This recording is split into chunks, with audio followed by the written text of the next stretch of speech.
Mi hijo era muy activo en algo llamado Discord, que por lo que entiendo es una app de mensajes para quienes juegan videojuegos. Los deja hablar con personas de todo el mundo que juegan los mismos juegos que él. Y bueno, en algún momento nos dijo que hablaba con alguien del Reino Unido que se llama Lori. Se hicieron amigos jugando una especie de juego de piratas, jugaban casi diario y hablaban prácticamente todo el tiempo cuando estaban en sus compus. Él le preguntó si quería ser su novia y ella aceptó.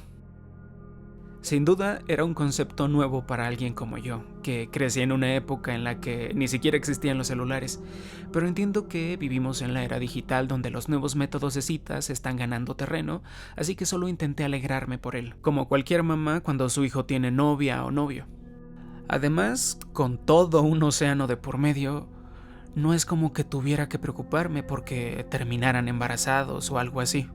La verdad, eso me dejaba tranquila. Sin embargo, me acuerdo que un domingo en la tarde mi hijo salió de su cueva, cosa que no hacía en días, llega a la sala donde estábamos mi esposo y yo y se nos quedó viendo con una mirada de preocupación. Le preguntamos qué tenía y solo se encogió de hombros. Nos dijo que no tenía nada y se volvió a ir.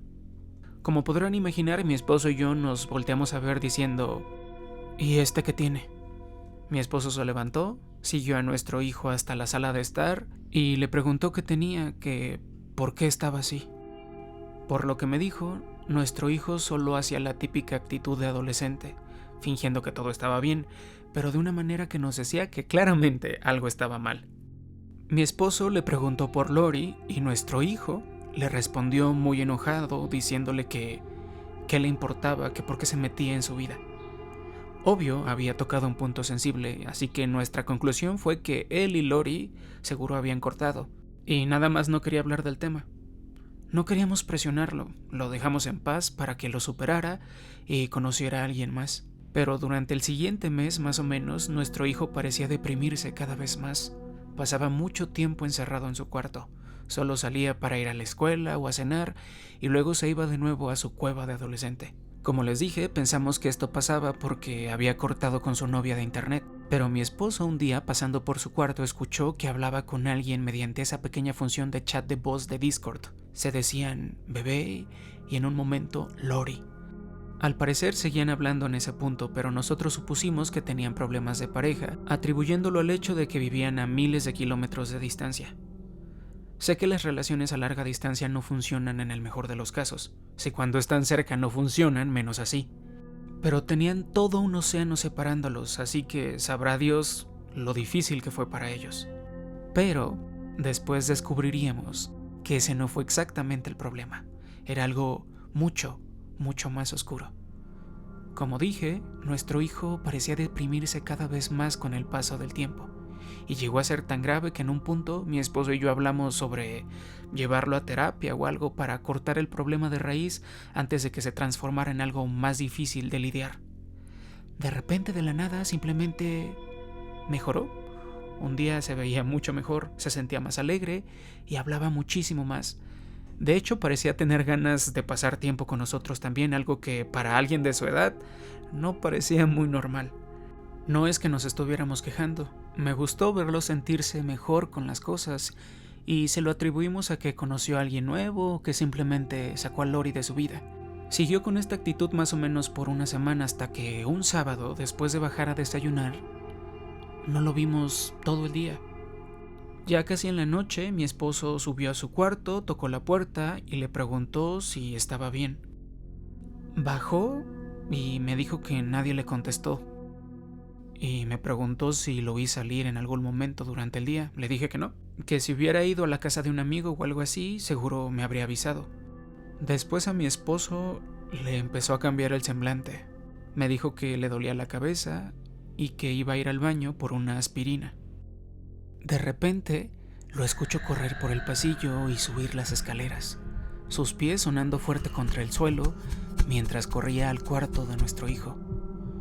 Estaba muy confundida pensando, ¿qué pasó? ¿Por qué empezó a correr? Desde donde estaba podía ver hacia el baño de la planta baja y lo que vi me dejó helada. Por lo general guardábamos todos nuestros analgésicos y otros medicamentos en un botiquín de plástico. Esa caja estaba hasta el fondo y estaba ahí, tirada en el piso del baño, casi vacía. Luego, al igual que mi esposo, me di cuenta de lo que había pasado. Corrí al cuarto de mi hijo y me encontré a mi esposo inclinado, diciéndole a mi hijo: «¡Despierta! ¿Puedes escucharme? ¡Despierta!». Había un charco de vómito en la cama junto a su cabeza y estaba inconsciente. Había unas cajas de pastillas vacías tiradas en el piso muy cerca. Mi esposo bajó corriendo a llamar a emergencias y yo me quedé ahí cuidándolo, gritándole, rogándole que abriera los ojos. La única luz en el cuarto venía del monitor de su computadora. En algún momento volteé a verla y vi una de las cosas más turbias que he visto en mi vida. En la pantalla había una ventana de la cámara web de esa aplicación Discord y mostraba el cuerpo de una joven que estaba colgado en el aire. Me tomó procesar lo que estaba viendo, pero cuando lo capté casi me da un infarto. Estaba colgando de algo. Quise no mirar, de verdad no quería verlo. Quería enfocarme en mi hijo y en su papá, que venía corriendo después de haber llamado a emergencias. Yo estaba devastada. Apenas podía hablar mientras él volvía a entrar al cuarto y comenzaba a describir las condiciones de mi hijo a la operadora. Mientras estaba desesperado describiendo todo, volteó y se dio cuenta de lo que había en la computadora. El cuerpo de la chica colgando.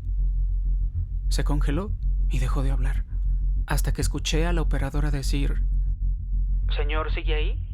En ese momento salió de su shock y siguió hablando con la operadora. No sé cómo tuvo la entereza de apagar la computadora mientras le explicaba a los paramédicos la dirección de la casa y les rogaba que llegaran lo más rápido posible. Llevamos a nuestro hijo al hospital, donde le hicieron un lavado de estómago. Nos quedamos toda la noche en la sala de espera hasta que llegó un doctor con noticias sobre el estado de nuestro hijo. Sentí que se me salía el corazón mientras me preparaba para lo peor. Por suerte, llegamos justo a tiempo al hospital y las enfermeras pudieron vaciarle el estómago y darle los medicamentos necesarios para contrarrestar los efectos de lo que se había tomado. Sobrevivió, a duras penas. Pero no podíamos decir lo mismo de la chica en la pantalla de la computadora, quien supimos que era la tal Lori, con quien mi hijo tenía una relación a distancia. Cuando despertó y nos vio en el cuarto, empezó a llorar. Se disculpó una y otra vez y empezamos a llorar juntos. Empezó a decirnos todo lo que había pasado y la verdad no podía creer lo que escuchaba. Resulta que formaron una especie de pacto juntos una semana antes, justo cuando empezó a estar muy contento y salir de la depresión en la que estaba. Aparentemente, eso fue lo que lo provocó, que ella y él descubrieran una forma de escapar del dolor que sufrían, y que la revelación le había dado una especie de impulso, por muy morboso y loco que suene. Lo llevamos a terapia y ahora está mucho, mucho mejor. No monitoreamos sus actividades en internet, porque nos dijo que buscaría una forma de engañarnos. Pero definitivamente ya no tiene computadora en su cuarto.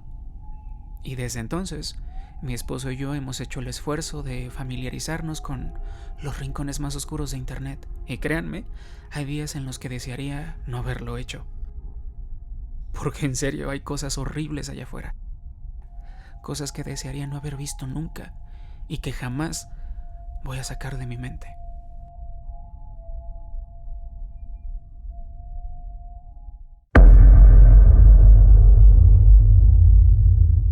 Jugaba mucho Insurgency Sandstorm con un grupo de amigos y algunas mujeres. Nos organizábamos a través de un servidor de Discord. Con el tiempo la gente iba y venía, pero algunos nos mantuvimos en contacto más allá de las simples sesiones de juego y nos hicimos buenos amigos. Para quienes no lo conozcan, Insurgency es un juego de disparos hiperrealista que suele ponerse muy intenso y a veces resulta francamente aterrador en sus mejores momentos. No digo que tuviéramos esta vibra de hermanos de armas, sé que era solo un videojuego, pero como dije, varios de nosotros terminamos formando lazos por el nivel de trabajo en equipo que se requería para ganar, sin mencionar la adrenalina que sentíamos cuando jugábamos. Uno de esos amigos era alguien que se llamaba Colin. Un día nos avisó que dejaría de jugar por un tiempo porque había conseguido un trabajo dando clases de inglés en Indonesia. Él quería viajar, pero no tenía dinero, así que dar clases le daba la oportunidad de conocer lugares exóticos y pues le pagaban. La verdad, nos dolió bastante escuchar la noticia. Era excelente jugando. Muy seguido el fuego enemigo nos acorralaba hasta que de pronto todo se detenía de golpe, seguidos por una risita de Colin y un "toma eso" con su marcado acento escocés.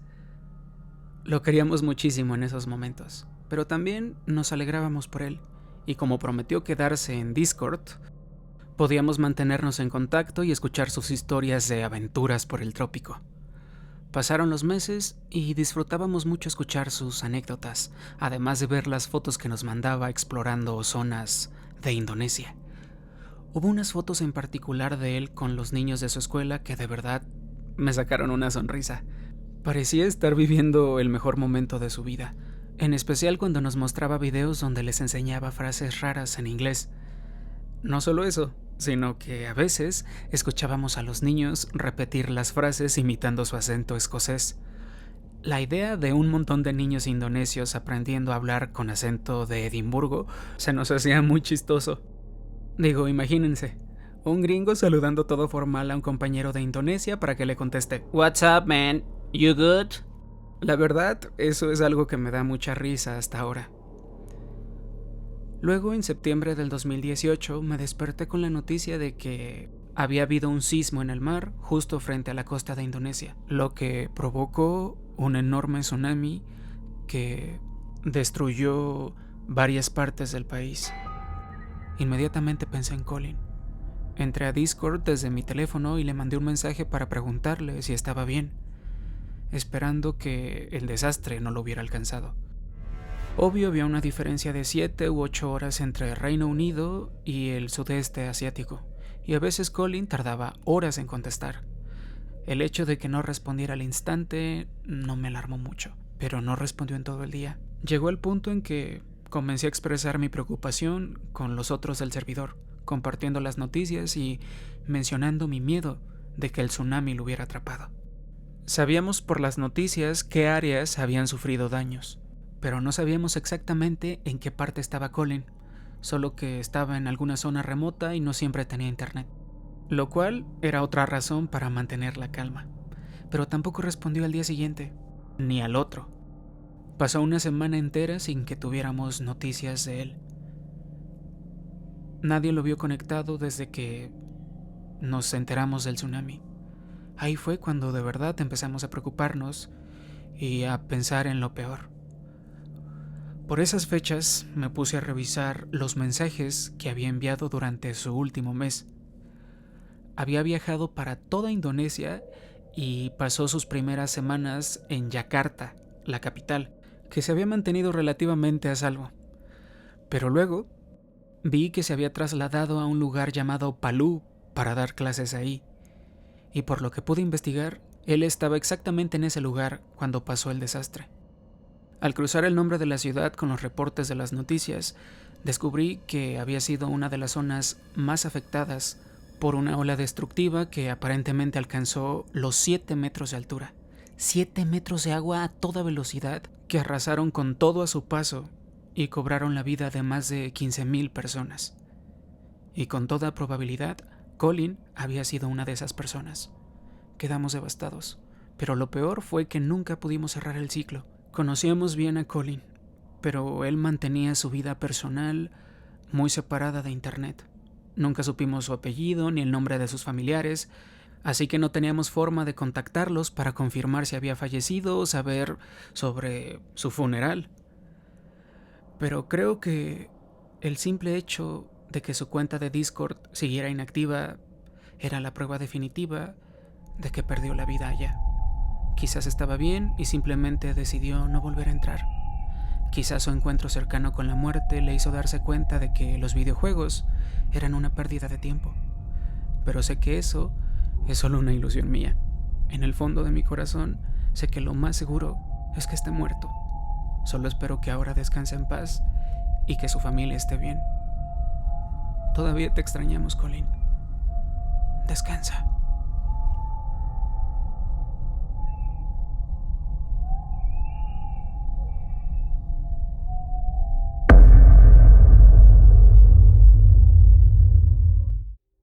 Hace años hice match en Tinder con alguien que terminé teniendo muchísima química. Salimos a tomar un café, los cafés se convirtieron en tragos, los tragos en chispas y de pronto ya estábamos en medio de un torbellino romántico. Nos enviábamos mensajes siempre y nos la pasábamos en el depa del otro, fantaseando con irnos de vacaciones y haciendo todas esas cosas de jóvenes de cuando apenas están empezando a ser novios. Pero un día, justo cuando sentía que las cosas no podían ser más perfectas, ella me sentó con la clara intención de tener una plática muy seria. Supuse que me iba a terminar, así que me preparé para lo peor. Sin embargo, no fue tan malo como pensé. Solo fue, raro. Me confesó que era poli. En ese momento no tenía ni idea de qué significaba eso, así que me quedé viéndola con cara de confusión hasta que me lo explicó. Poli es la abreviación de poliamoroso. Para quienes no conocen el término, básicamente es una palabra elegante para cuando alguien practica relaciones abiertas. Me dijo que podía comprometerse conmigo, pero que necesitaba la libertad de ver a otras personas, aunque de manera menos formal. Como yo era joven, tonto y estaba perdidamente enamorado, pues acepté y terminó siendo la peor decisión de mi vida. Le dije que podía hacer lo que quisiera, siempre y cuando no me contara nada al respecto. Aceptó, pero con el paso de las semanas, los celos comenzaron a ganarme. Para intentar solucionarlo, me enseñó la app que usaba para conocer a otras personas de la comunidad poliamorosa. Una cosita llamada Discord. Yo sabía que la usaban para videojuegos, pero resultó que ahí la gente también organizaba citas casuales. Me dijo que era bienvenido a unirme a su servidor para buscar a alguien, tener una cita casual y probar. Se me hizo justo, así que lo hice. Creé una cuenta y dejé que me invitara a un servidor que llevaba el inofensivo nombre de La Granja, aunque no tenía nada que ver con el campo. Al entrar, me presentó como su pareja y les pidió a algunos miembros que me mostraran los diferentes canales. La verdad es que fueron muy amables.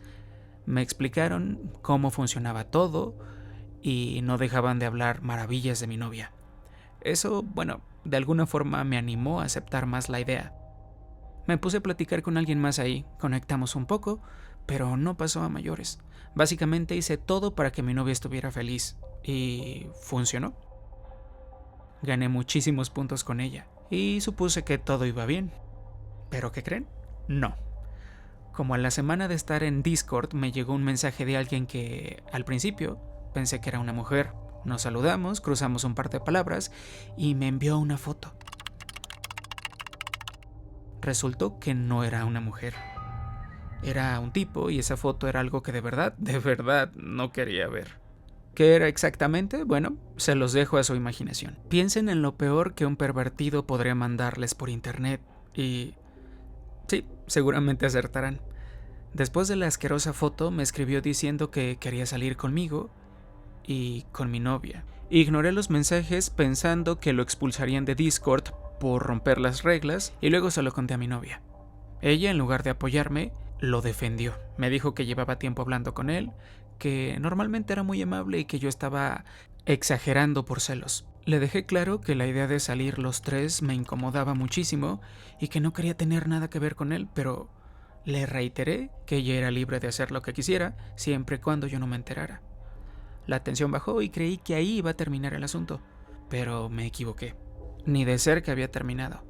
Pasó como un mes y fui al súper a comprar la despensa. Iba caminando por los pasillos cuando de repente algo llamó mi atención. Era una de esas cosas que no notas hasta que ya está pasando. Casi todas las personas que entran a un súper toman un carrito o una canasta, ¿no? Entran rápido por un par de cosas y después se van. Entonces recordé haber visto a un tipo caminando por los pasillos sin llevar nada en las manos y pensé, ¿qué carajos hace este cabrón aquí? Pero como no hizo nada evidente, lo dejé pasar. Sin embargo, mientras tomaba cosas de los estantes, lo veía ahí parado una y otra vez y un par de veces cruzamos miradas. No era una mirada amenazante, solo casual, pero ocurrió tantas veces que llegué a pensar si me estaba siguiendo. En fin, terminé mis compras, regresé a mi depa y se me olvidó el tema. Unas horas después, estaba solo en mi casa, relajándome, cuando escuché pasos pesados en las escaleras de afuera. No era inusual, pero de pronto, la puerta principal retumbó con un golpe fuertísimo. Al principio pensé que era algún vecino, así que grité: ¿qué haces, hermano? Pero no hubo respuesta, solo otro golpe contra la puerta. No estaban intentando llamar mi atención, estaban intentando entrar a la fuerza. Casi me muero del susto. Instintivamente agarré mi teléfono para llamar a emergencias mientras corría a mi cuarto y me arrodillaba junto a la caja fuerte donde guardaba mi juguete. Le conté a la operadora lo que pasaba y me dijo que la policía iba en camino, pero yo no tenía idea de cuánto tiempo resistiría. Regresé al pasillo con mi juguete cargado, apunté a la entrada y grité que la policía ya venía. Pero eso no detuvo a la persona del otro lado, no. Siguió golpeando y cada vez parecía que la puerta estaba a punto de caerse. Después grité: tengo un juguete aquí, hermano, no me obligues a usarlo. Los golpes se detuvieron. Fue el momento exacto porque a lo lejos comencé a escuchar las sirenas. Luego escuché pasos bajando rápido por las escaleras y todo se quedó callado. Después, mientras le daba mi declaración a la policía, vi una notificación en mi teléfono. Era un mensaje de la chica con la que estaba saliendo. Decía: perdón. Esperé a que los polis se fueran para llamarla y le pregunté por qué se disculpaba y si me estaba terminando o algo. Pero cuando contestó estaba llorando. Entre sollozos me confesó algo que me dejó helado.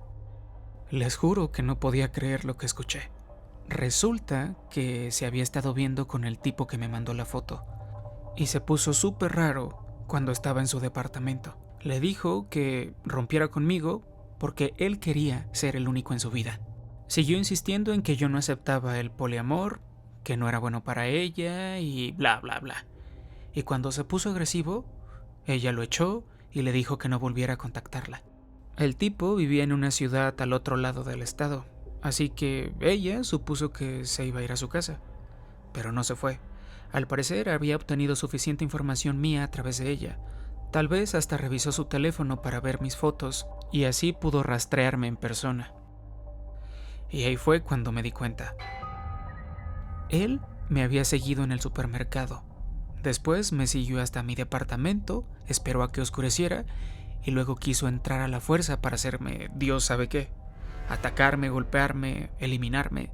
Solo él lo sabía. Todo ese asunto del poliamor no solo me había dado celos, sino que me había puesto en peligro de muerte. Si hubiera esperado a que yo saliera a tirar la basura, seguramente hoy no estaría aquí para contarlo. Esa experiencia me aterró más que cualquier otra cosa en mi vida. Mi novia y yo terminamos poco después. Fue muy triste, obviamente, pero el incidente había envenenado la relación y pues no había posibilidad de arreglarlo. Nunca volvimos a hablar, no sin que antes yo le advirtiera a ese maldito enfermo que habíamos terminado, que me dejara en paz, o sería él quien regresaría a su pueblo en una caja de madera. Ahora, el simple hecho de escuchar o leer la palabra Discord me deja un mal sabor de boca, porque sé el tipo de monstruos que andan por ahí usando el internet para cosas mucho peores que un simple juego.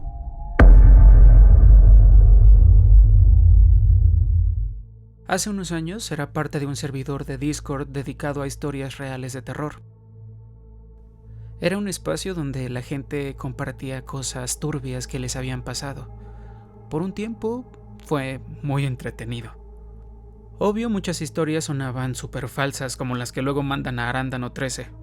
Decían cosas como: ¡ay, vi una sombra en mi cama! Pura estupidez sacadas de películas baratas. Pero de vez en cuando alguien publicaba una historia sin una sola pizca de lo sobrenatural. Relatos que eran creíbles y, por lo mismo, totalmente creepies. Leí muchas cosas que me dieron escalofríos en ese servidor, pero con los años olvidé la mayoría porque simplemente no me perturbaron lo suficiente. Sin embargo, Hubo una historia en particular que nunca pude sacar de mi cabeza, porque la verdad me hizo temblar mientras la leía. Espero que a la persona en cuestión no le importe que comparta su historia, y si por casualidad llega a leer esto, me gustaría pensar que podría avisarme en los comentarios y corregir cualquier cosa en la que me equivoque, porque estoy contando esto de memoria, pero bueno, aquí va. El autor comenzó su historia asegurándonos que su relato no era ninguna invención y que, aunque era bastante joven cuando pasó, el simple hecho de pensar o escribir al respecto como adulto le resultaba una experiencia estresante. Nos explicó que sus primeros años estuvieron marcados por la tragedia de cómo su papá había muerto por una sobredosis cuando era muy niño y que lo crió una madre soltera que vivía en un departamento pequeño, a solo una calle de la casa de su abuela. Su mamá salía en citas de vez en cuando, buscando hacer las cosas bien y encontrar un padrastro para darle una figura paterna en su vida. El incidente en cuestión pasó mientras ella había salido a una cita. Su abuela lo cuidaba cada vez que su mamá necesitaba salir a hacer algo a lo que no podía llevarlo. Pero la noche de su cita, la abuela estaba trabajando, así que, aunque no era lo ideal, dejaron al narrador de 9 o 10 años sin supervisión en el departamento de la planta baja de su madre. Suena irresponsable, pero el narrador se apresuró a tranquilizar a los miembros de Discord diciendo que esto pasó en la época en que Yu-Gi-Oh era muy popular. Y bueno, mientras tuviera sus cartas y tuviera caricaturas para estar entretenido, quedarse solo por 1 o 2 horas, la verdad no era problema para él. No es como que fuera a meterse en problemas mientras su preciado Yu-Gi-Oh lo mantenía ocupado. Pero en algún momento de la noche, estaba ahí sentado con sus cartas y viendo la tele, cuando escuchó que tocaban la ventana. Hay que tener en cuenta que vivía en el departamento de la planta baja, así que cualquiera podía simplemente acercarse y empezar a tocar. Eso no involucraba tener que trepar ni nada por el estilo, así que no había nada creepy en que alguien tocara el cristal. El narrador se levantó, caminó hacia la ventana y movió las cortinas, solo para revelar el rostro de un completo desconocido. No era su abuelo, no era su tío, sino un total y absoluto desconocido. Asustado y confundido, retrocedió de la ventana dejando que las cortinas volvieran a su lugar antes de que resonara un estruendo horrendo de algo rompiéndose. El vidrio hecho añicos cayó sobre la alfombra al pie de las cortinas antes de que otro golpe enviara más fragmentos brillantes al piso frente a él. En ese momento dijo que tiró sus cartas de Yu-Gi-Oh al suelo y salió corriendo, huyendo a toda prisa por la puerta trasera hacia la casa de un vecino, golpeando la puerta en un estado de terror absoluto, mientras veía sobre su hombro para asegurarse de que el misterioso atacante no lo persiguiera. Por suerte, el vecino abrió la puerta, dejó entrar a nuestro narrador y se tomó el tiempo de calmarlo para lograr que le contara la historia completa. Obviamente llamaron a la policía. Llegaron rápido porque les habían dicho que se habían metido a asaltar. Luego el vecino contactó a la mamá del narrador para darle la terrible noticia, y ella regresó corriendo para consolar a su hijo. Después de eso, tanto el vecino como la mamá del narrador lo acompañaron de regreso al departamento, donde los policías seguían revisando la propiedad y el área, en busca de cualquier rastro de intento de intrusión. Un policía se acercó a la mamá en este punto y le mostró algo dentro de una bolsa de plástico para evidencias. La mamá se quedó viéndola, se puso pálida, apretó muy fuerte al narrador, luchando por contener las lágrimas mientras el vecino articulaba con la boca: «Dios mío». Se quedaron en la casa de la abuela una semana mientras arreglaban la ventana. Y ya sé, seguro piensan que es mucho tiempo para solo una ventana. Yo también pienso que había otra cosa que los mantuvo lejos por más tiempo. Tienen razón en pensarlo.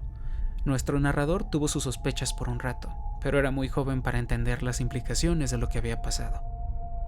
El tipo de peligro en el que había estado no se hizo evidente hasta muchos años después, cuando su mamá le explicó exactamente lo que pasó esa noche. No solo era la ventana la que estaban reemplazando, equiparon todo el departamento con cerraduras nuevas y de alta resistencia, cámaras de seguridad, prácticamente todo, excepto el cuarto de pánico, todo pagado por los abuelos.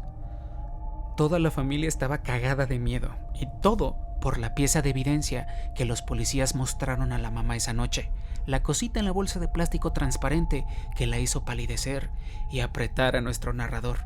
Lo que había en esa bolsa de plástico era una foto una foto de un niñito acurrucado en la cama, durmiendo profundamente, y ese niño era nuestro narrador. Cuando era mucho mayor, su mamá le explicó que esa foto no se la pudieron haber tomado antes del intento de robo. Algo de que las sábanas de la cama eran nuevas o algo así, no me acuerdo muy bien. O tal vez era un corte de pelo nuevo que él se había hecho, pero bueno, había un detalle en la foto que dejaba muy en claro que quien fuera que hubiera intentado meterse, la había tomado apenas una semana antes, fotografiando a nuestro narrador mientras dormía. Me imagino que también había hecho lo mismo con varios niños, armándose un pequeño catálogo de posibles víctimas, estudiándolos a detalle durante horas antes de decidirse por fin por el que más le gustara. Creo que eso fue justo lo que me heló la sangre en aquel entonces. La idea de que el intruso hubiera desarrollado una fijación tan perversa por él, tan fuerte que no pudo resistirse a sus propios impulsos o a ese deseo tan enfermo y retorcido que lo llevó a romper la ventana. La familia solo volvió a sentirse a salvo cuando escucharon en las noticias que lo habían atrapado y metido a la cárcel, justo después de que lo extraditaran a otro estado. Sin embargo, le escondieron todo este asunto a nuestro narrador hasta que ya estaba en sus últimos años de adolescencia. Y no dio mucho más detalles después de eso. No hubo ningún gran cierre, solo que era algo que lo había atormentado por años. Nunca leí nada tan espantoso como eso en todo ese servidor de Discord. Hizo que todas las demás historias parecieran un juego de niños en comparación, así que dejé de leer las historias.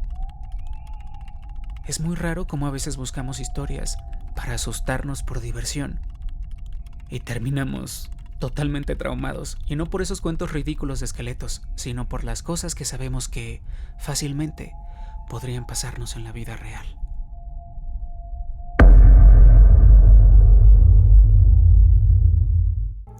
¿Qué tal? ¿Les gustaron las historias de terror en Discord? ¿Cómo están, hermosas personas? Soy Eduardo Aranda, el narrador de este canal. Espero que les hayan gustado las historias. Vengo a recordarles que por favor, vengan a... Cada vez que vean un video se suscriban, porque la mayoría de gente que está viendo los videos no está suscrita, y que me ayuden a llegar al menos este año a 100,000 suscriptores. ¿Qué les parece? La verdad, yo no conocía nada de Discord, yo lo había escuchado, pero digamos que estas historias a mí también me sirvieron como introducción para saber qué era. Historias, por cierto, cortesía del canal Mort, con el que estoy colaborando también. Y pues bueno, vamos por los saludos. Solo te escribía para decirte que tus videos me hacen sentir muchas sensaciones que ningún otro audiovisual me causó. Nunca vi ni escuché algo que me gustara más que tus videos. Para Beth de Insta, te mando muchos besos y un abrazo. Larisa dice, tu voz es relajante, que podría escucharte por horas. Muchas gracias, Larisa. Malena Rakmer 9527. Hoy falleció mi perrito, que era casi como mío, se llamaba Milo. Busco cómo distraerme y recordé tu canal. Muchas gracias, Aranda. Besotes y lo siento mucho. May JMR, la última historia estuvo de pelos, impresionante, me encanta, sigue así, te apoyo 100% desde Venezuela. Saludotes, May. Tiana 18, Arandanito, admiro mucho tu trabajo, me encantan tus videos, tu narración, me engancha mucho en las historias, salúdame por favor, te mando un abrazo. Raimundo, este es de hace casi 34 minutos, dice, apenas te vi en unos videos, me gustaron y créeme que me suscribí sin pensarlo 2 veces. Pues espero que sigan el ejemplo de él. Oigan, muchísimas gracias por quedarse a ver los saludos al último, de verdad lo agradezco muchísimo, les mando un abrazo y no se les olvide comentar qué otra temática quieren ver en los siguientes videos. Les mando un abrazote, bye.